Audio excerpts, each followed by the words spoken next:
Hi there. We've been to the garden and picked some greens. Now today we're going to freeze some collard greens. But before we do that, I want to show you what we like to do with our greens for the first few weeks that they're growing. We make a delicious salad. And here we've got some very nice, beautiful, young, tender collard and kale. They're just tender and mild tasting. Make a delicious salad. Just chop them up. I like to chop them up really nice and fine with a knife. But now we're going to look at freezing greens. I like to especially freeze the collard and the kale because they happen to be my favorite.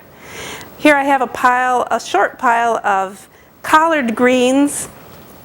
If you have a big cutting board, you can make a bigger pile.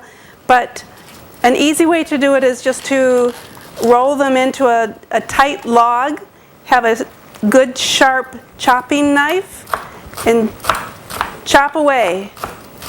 Just chop all the way down. This way you'll have nice little pieces to eat. And sometimes I'll go all the way down one way, and I might even chop it a few more times going this direction. And then in my pot here that I've already just started to come to a boil, I have it full of greens, and there's about a half a cup of water in here.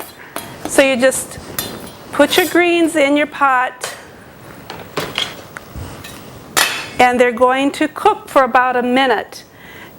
And they'll cook down, get a nice bright green color. Here's some that I just had cooked, and you can see what a pretty color they are. They're nice and limp, and that's really all you're looking for, is to cook them down like that. And then what I do is I take a freezer bag. I like the quart size freezer bags, and after these greens have cooled down, I'll put them in the bag. And here I have some that's already frozen. This is so good in the winter time and the rest of the year when you can't grow your greens, like we can't here in Michigan.